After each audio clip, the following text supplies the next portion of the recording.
तो ये जरूरी है कि हम भक्तों के चरित्र का उसको भी पढ़ें, जैसे प्रभुपाद लीलामृत पढ़ें, उसके बाद आगे भी जो आचार्य हैं उनके बारे में भी एटलीस्ट हमें इतना पता हो कि उनका मार्गदर्शन क्या उन लोगों ने दिया है, हमें किस लाइन पर हम लोग चल रहे हैं।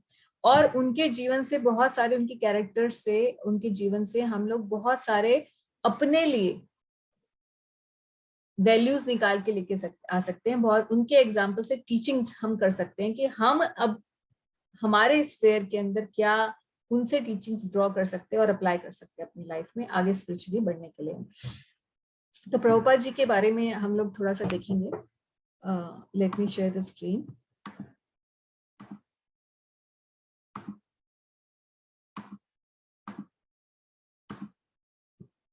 मंगलाचरण करते हैं और फिर शुरू करेंगे।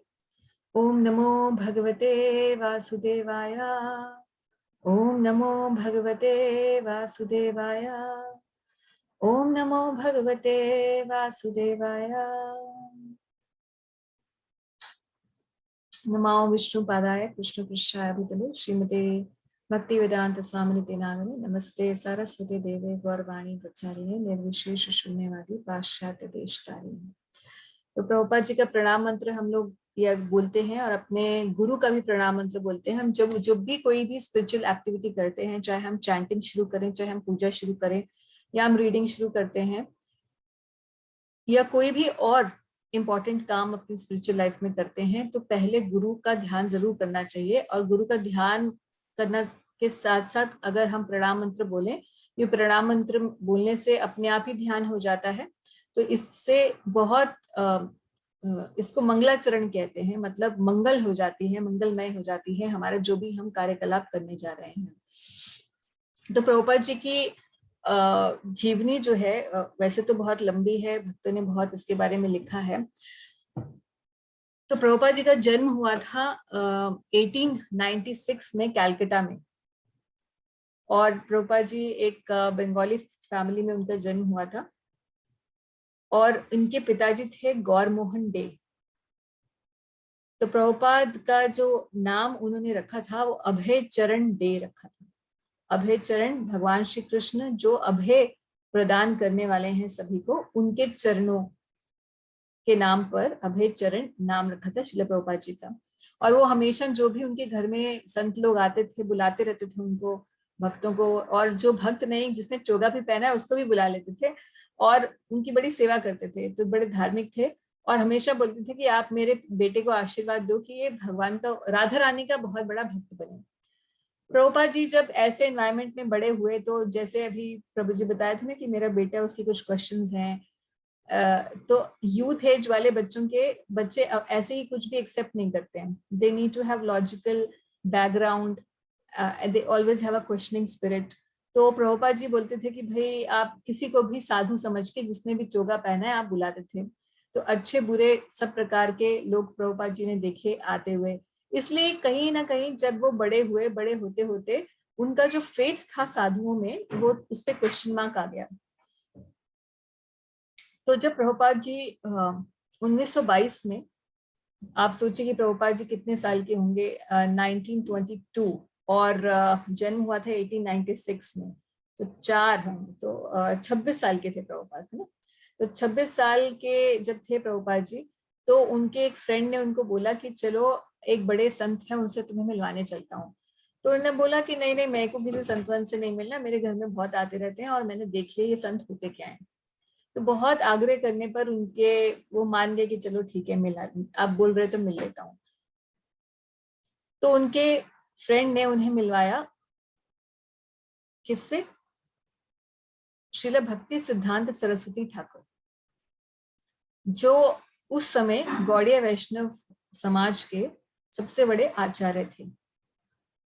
इन्हें हम सरस्वती ठाकुर भी कहते हैं कई बार शॉर्ट में। तो सरस्वती ठाकुर से मिले, भक्ति सिद्धांत महाराज जी से मिले प्रभुपाद जी।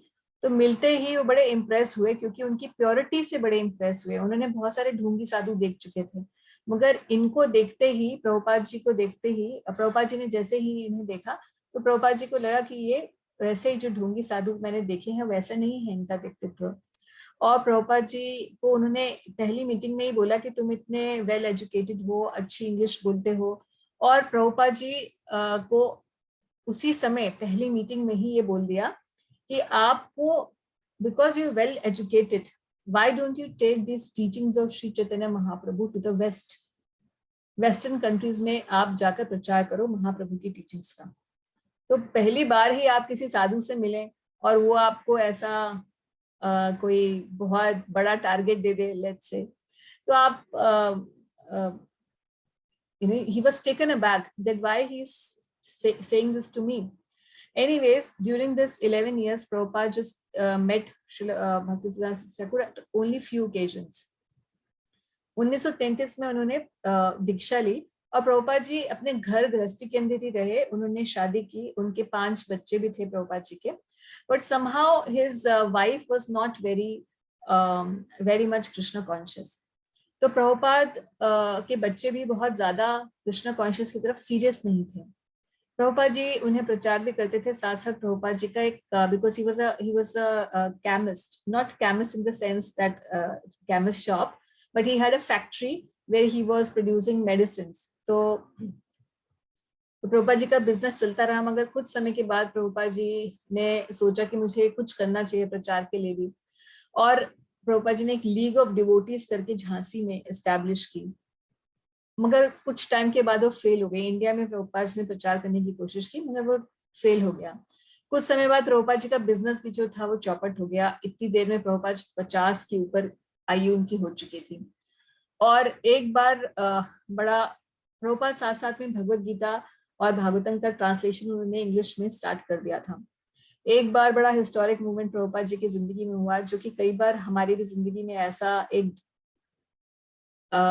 ऐसे मूवमेंट्स आते हैं जब हमें डिसीजन लेना पड़ते हैं और बहुत हार्ड डिसीजंस। उस समय हम कुछ हल्के डिसीजन से हमारी जिंदगी का दिशा निर्धारण नहीं हो पाता, इसलिए we have to take some strong decisions. तो एक बार प्रभुपाद जी की जो वाइफ थी वो उन्होंने प्रभुपाद जी की जो राइटिंग थी उसको भागवतम के जो पन्नों पे जिसमें प्रभुपाद जी लिख रहे थे, ट्रांसलेशंस कर रहे थे, वो उन्होंने रद्दी में बेच दिया। सोचिए कि प्रभुपाद रात को बैठकर जो है ट्रांसलेशंस कर रहे हैं, वो भी श्रीमद् भागवतम के, और उनकी वाइफ जो है उनको रद्दी में बेच दिया। क्यों? क्योंकि उन्होंने पूछा कि आपने क्यों बेच दिया, तो बोले कि चाय के लिए पैसे नहीं थे, चाय बिस्किट चाहिए था, उसके लिए पैसे नहीं। तो प्रभुपाद जी को इतना बुरा लगा कि यहाँ मैं भगवान के ऑर्डर को पूरा करने की कोशिश कर रहा हूँ मगर ये मेरी मिशन में कोऑपरेट नहीं कर रहे हैं, और इस घर गृहस्थी में रहना मेरे लिए ठीक नहीं रहेगा, क्योंकि मैं जीवन में कुछ बड़ा नहीं कर पाऊंगा। इसीलिए, क्योंकि आयु भी प्रभुपाद जी की हो चुकी थी 50 के ऊपर, तो प्रभुपाद जी ने, और बेटे भी थे, तो उनके सपूत सब कुछ करके प्रभुपाद जी ने घर त्याग कर दिया और जाकर वो वृंदावन चले गए श्रील प्रभुपाद, और वहां जाके इन्होंने संन्यास लिया। संन्यास भी अपने गुरु भाई से, सीनियर गुरु भाई से उन्होंने संन्यास दीक्षा ली। और अभी भी अगर आप जाएंगे तो मथुरा में केशव जी गौड़े मठ है, वहां पर प्रभुपाद जी के, वहां जहाँ पे प्रभुपाद जी ने संन्यास लिया था उस जगह पे आप जा सकते हैं, केशव जी गौड़े मठ में। वहां पर प्रभुपाद जी एक महाप्रभु की एक डीटी सेवा करते थे, बड़ी सी डीटी है, उनके भी दर्शन आप कर सकते हैं। तो प्रभुपाद जी ने संन्यास लिया और उसके बाद प्रभुपाद वहीं रहने लगे, क्योंकि अभी अमेरिका जाना, वेस्ट में जाने की बात तो उनके गुरु ने जो उन्हें आदेश दिया था उसके ऊपर वो कंटेम्पलेट कर रहे थे, मगर जाने से पहले उन्हें कुछ बुक्स चाहिए थी कि वो क्या लेके जाए, इंग्लिश ट्रांसलेशंस जिससे वो पढ़ाएंगे, जिससे वो प्रचार करेंगे। तो प्रभुपाद जी वृंदावन में राधा दामोदर मंदिर था, जिसमें श्रील रूप गोस्वामी हमारे पूर्ववर्ती आचार्य रहे हैं, रूप गोस्वामी की समाधि है। तो आप लोग जब वृंदावन जाते हैं तो बांके बिहारी और इधर उधर तो नहीं चले जाते केवल। अगर आप ऐसे करते हैं तो आप को मैं we can actually organise a trip to Shri Vrindavan Dham, ताकि मैं आपको जो सप्त देवालय हैं, जो ओरिजिनल टेम्पल्स ऑफ वृंदावन, उनके दर्शन करा सकूं। जनरली हम लोग अपनी क्लासेस में ऐसे करते हैं कि जब ऐसी क्लासेस चलती हैं फेस टू फेस और ये ऑनलाइन वाला जमाना जब नहीं था, तब हम लोग प्रचार करते थे और हर 2-3 महीने में हम लोग वृंदावन ट्रिप लेके जाते थे। तो हम एक्चुअल प्लेसेस भी आपको दर्शन कराते थे, तो बहुत अच्छा लगता है क्योंकि हम जो बोल रहे हैं उसका सामने भी जब हम दर्शन करते हैं तो बहुत एक अलग एक्सपीरियंस होता है। तो प्रभुपाद जी का कमरा है वहां पर, एक छोटे से कमरे में प्रभुपाद जी रहने लगे वहीं पर राधा दामोदर मंदिर में, और वहीं पर बैठ के वो भगवान से प्रे करते थे और रूप गोस्वामी जी से प्रे करते थे, और उन्होंने ट्रांसलेशन वर्क शुरू कर दिया। जो ट्रांसलेट करते थे, फिर उसके साथ साथ उन्होंने एक Back to Godhead magazine निकाली।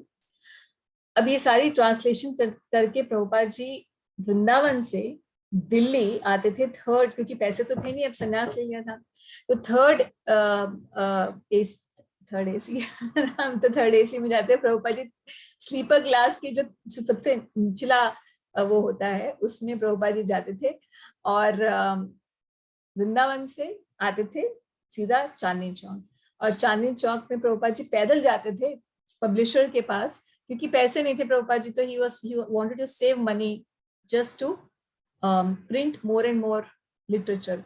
वहां जाकर प्रिंट करवाते थे, प्रिंट करवा के खुद ही सड़क पर चांदनी चौक में और कनॉट प्लेस के एरिया में प्रभुपाद जी खड़े होके वो देखते थे कि कोई आते जाते कोई ले इन्हें, और प्रभुपाद जी उनको मौका मिले प्रचार करने का। तो धूप में, और प्रभुपाद जी उस समय उनकी आयु काफी हो चुकी थी, तो कई बार प्रभुपाद जी बेहोश भी हो जाते थे। तो एक बार जो पब्लिश करते थे प्रभुपाद जी की किताब, किताब नहीं, उस समय back to Godhead Prabhupada ji लिख के करते थे, तो छोटी सी मैगजीन के, अभी मैगजीन बन गई है इंटरनेशनल, उसके बहुत सर्कुलेशंस हैं, मगर उस समय एक बड़े से पेपर के ऊपर 1 पेजर होता था वो। तो वो बोलते थे कि भाई आप कहाँ लगे हुए हैं, आप इतने बूढ़े व्यक्ति हैं, आपको तो वृंदावन में बैठे रहना चाहिए, आप कहाँ घूम रहे हैं सड़कों के ऊपर। और कभी बुलाकर उन्हें दयावश उन्हें खाना वाना भी खिलाते थे, क्योंकि प्रभुपाद अपना जितना भी पैसा उनके पास थोड़ा बहुत होता था तो वो सिर्फ पब्लिशिंग में लगाते थे, और प्रभुपाद जी का मिशन उनको बिल्कुल क्लियर था कि उन्हें क्या करना है। फिर कुछ समय के बाद जब प्रभुपाद जी ने फर्स्ट कैंटो श्रीमद् भागवतम का लिखा, और उसके बाद हनुमान प्रसाद पोदार जी जो थे, जो गीता प्रेस के जो फाउंडर हैं गीता प्रेस के, तो प्रभुपाद जी ने उन्हें अपना फर्स्ट कैंटो श्रीमद् भागवतम का लिख के ट्रांसलेशन ऑफ पर्पट के साथ भेजा, तो उन्होंने बड़ा अप्रिशिएट किया और उन्होंने बोला कि मैं उसको पब्लिश करूंगा। उसके बाद फिर प्रभुपाद जी का मिशन तो यही कंप्लीट नहीं था, उन्हें जाना था वेस्ट। अब आयु हो गई थी करीबन 70 साल की, और 70 साल की आयु है, अब कौन उन्हें वहां भेजेगा, पैसे भी नहीं है, और कैसे जा सकते हैं। तो किसी ने बताया कि ये मोरारजी देसाई हैं, श्रीमती मोरारजी देसाई, और ये क्योंकि एक वैष्णव स्त्री हैं और बहुत पैसे वाली हैं, इनकी शिपिंग लाइंस हैं, तो आप उनसे रिक्वेस्ट करिए तो वो अपने शिपिंग लाइंस, उनकी उनकी मालकिन है वो, तो आपको भेज देंगी। और ये वल्लभ संप्रदाय की हैं, महिला जो है वल्लभ संप्रदाय में दीक्षित है। तो आप क्योंकि गुजराती हैं, गुजराती लोग ज्यादातर वल्लभ संप्रदाय को के अनुयायी होते हैं, और ये भी प्रामाणिक वैष्णव संप्रदाय है। तो प्रभुपाद जी फिर उनके ऑफिस में गए, उनसे रिक्वेस्ट की, तो उन्होंने बोला क्या आप 70 साल में लोग जो हैं वृंदावन जाके भजन करते हैं, आप बोल रहे हैं अमेरिका जाना, आपकी हेल्थ देखिए। तो फिर जो भी है उनसे काफी रिक्वेस्ट करने के बाद प्रभुपाद जी को उन्होंने बोल दिया ठीक है, आप एक उनकी एक शिप के अंदर प्रभुपाद जी को उन्होंने भेज दिया। तो प्रभुपाद जी ने एक ट्रंक में अपनी भागवतम के सेट्स, भगवद गीता इत्यादि रखा, अपनी किताबें रखी, और प्रभुपाद जी के पास बहुत ही कम पैसे थे, ऐसा बताया जाता है कि सिर्फ 40 रुपए लेकर प्रभुपाद जी और किताबें लेके प्रभुपाद जी ने बोर्ड किया शिप में, और 2 महीने लगे पहुंचने में अमेरिका, न्यूयॉर्क। और वहां पे भी जाके कोई ठिकाना नहीं था कि यहाँ जाकर रहना है, कहाँ करना है, पर पूरा कृष्ण पर आश्रित होकर श्रील प्रभुपाद जी गए। और जाकर वहां पर रास्ते रास्ते में प्रभुपाद जी को हार्ट अटैक भी आया, एज बहुत ज्यादा हो गई थी, और प्रभुपाद को सी सिकनेस थी, हार्ट अटैक हो गया ड्यूरिंग हिज ट्रेवल। बट उस समय प्रभुपाद जी ने एक स्वप्न देखा, और स्वप्न में श्री कृष्ण और उनके जितने भी अवतार हैं वो उस बोट को चला रहे हैं जिसमें प्रभुपाद बैठे हैं, ऐसा उन्होंने स्वप्न देखा। तो प्रभुपाद जी ने और ज्यादा दृढ़ता पूर्वक, उनको लगा कि श्री कृष्ण चाहते हैं और वही मेरी रक्षा करेंगे, ऐसा विश्वास करके प्रभुपाद जी वहां पहुंचे। और वहां पर एक गुप्ता फैमिली थी जिसके बच्चे वहां रहते थे, प्रभुपाद जी उनके घर रहे।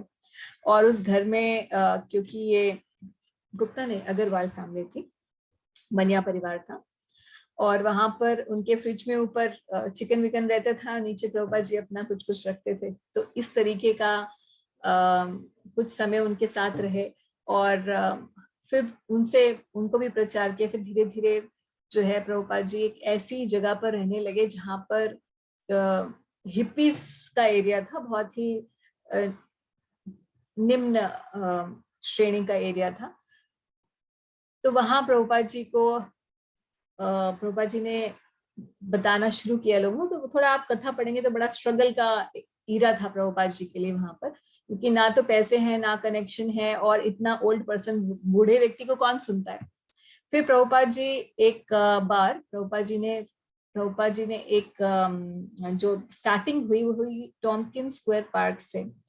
तो वहां एक पार्क के अंदर, ये उस समय हिप्पी मूवमेंट चल रहा था, तो जितने यंगस्टर्स थे वो सब अच्छे अच्छे घरों के पढ़े लिखे बच्चे भी जो हैं, दे वांटेड, वो इतना ज्यादा मटेरियलिज्म हो गया था कि उस मटेरियलिज्म से ही वो उब चुके थे। So they wanted to do something different, and that's why they were taking up to drugs. और वहां की गवर्नमेंट को ये नहीं समझ में आ रहा था कि कैसे इन्हें ड्रग्स से छुड़ाया जाए। तो प्रभुपाद जी ने वहां जाके कीर्तन करना शुरू किया। अब ये हिप्पीज जो है दे लव्ड म्यूजिक, तो प्रभुपाद जी ने जब कीर्तन करना शुरू किया तो they joined him. After the kirtan, then Prabhupada used to just give them a little bit dose of philosophy. Slowly then a lot of people started coming to Prabhupada, and Prabhupada was a great cook. So Prabhupada would make rasgullas for them, gulab jamun, not rasgulla, gulab jamun. क्योंकि आप जानते हैं कि ये बंगाली जो लोग होते हैं, गुलाब जामुन नहीं, रसगुल्ला, बंगाली तो रसगुल्ले बनाते हैं। हाँ, तो प्रभुपाद जी रसगुल्ले बनाते थे, और ये फॉरेनर्स ने तो खाई नहीं होती है इंडियन मिठाई, तो वो खाते थे। और प्रभुपाद जी इनको बोलते थे इस्कॉन बुलेट है, अब ये बुलेट आपको लग गई है, अब आपके मटेरियलिज्म किल हो जाएगा।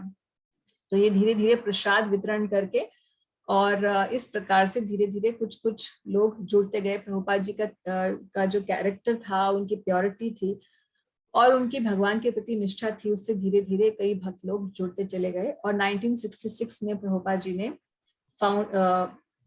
इस्कॉन संस्था को फाउंड किया एज अ सोसाइटी, उसको इनकॉर्पोरेट किया। और फिर धीरे धीरे ये इतनी ज्यादा बढ़ गई कि 11 साल 1977 में प्रभुपाद जी ने शरीर छोड़ा, और वृंदावन में शरीर छोड़ा था प्रभुपाद जी ने। प्रभुपाद जी की समाधि हमारे इस्कॉन वृंदावन टेम्पल में है, आप जाएंगे तो दर्शन कर सकते हैं वहां पर।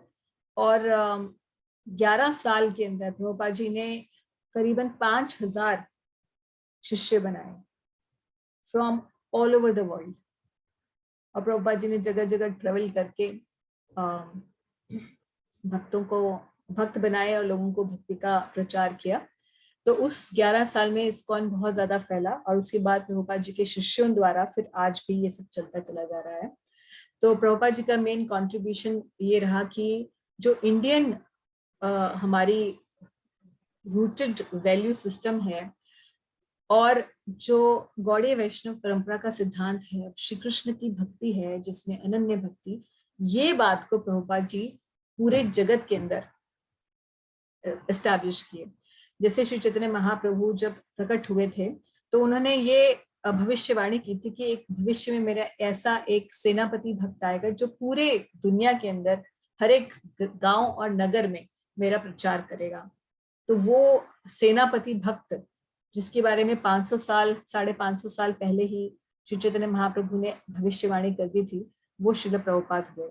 तो ऐसे बहुत सारे आचार्य होते हैं, बहुत सारे गुरु होते हैं हमारी गुरु परंपरा में, मगर कुछ एक स्पिरिचुअल मास्टर, कुछ एक आचार्य ऐसे होते हैं जो ऐसा कुछ काम कर दिखाते हैं जो पूरी परंपरा का जो दिशा है वो ही चेंज हो जाती है। अब कौन जानता था सिर्फ बंगाल में ही ज्यादातर प्रचार होता था, गौड़ीय वैष्णव को लोग जानते नहीं थे, वैष्णविज्म को इतना। और महाप्रभु की टीचिंग्स जो है वो भी लिमिटेड लेवल के लोगों तक उसका स्प्रेड था। आज अब इंडिया वेस्ट किसी भी कंट्री में चले जाइए, कोई कंट्री ऐसी नहीं है including Muslim countries in the world जहां पर आपको डिवोटी नहीं मिल जाएंगे इस्कॉन के। आप कहीं भी ट्रेवल करें वहां पे आप एटलीस्ट एक आपको सेंटर जरूर मिलेगा इस्कॉन का। इवन यूक्रेन में आप हमारे 40,000 इस्कॉन डिवोटीज हैं यूक्रेन में। तो आप सोच सकते हैं कि रशिया में तो almost it is said that more than 1 lakh devotees are there, जबकि मंदिर भी नहीं है फॉर्मली वहां पर कोई। तो इस प्रकार से ये जो प्रचार हुआ है श्री प्रभुपाद जी की कृपा से। और another thing is that now after Prabhupada left, a lot of his disciples were there who became the initiating spiritual masters, जो गुरु का पद उन्होंने स्वीकार किया प्रभुपाद जी के निर्देश में। मगर एक चीज इस्कॉन संस्था में है और वो है कि प्रभुपाद जी का जो स्थिति है, उनकी जो पोजीशन है, उन्हें उनके शिष्यों ने इंटैक्ट रखा है। इसलिए जहां भी हम प्रभुपाद जी का नाम लेते हैं तो लिखा होता है founder acharya of ISKCON. Founder acharya का मतलब ये है कि इस पूरी संस्था में जो गाइडलाइंस चलेंगी, जो भी कुछ बोला जाएगा, जो भी आगे भविष्य में निर्णय लिए जाएंगे, और जिस प्रकार से हम भगवद गीता या भगवान के जो ग्रंथ हैं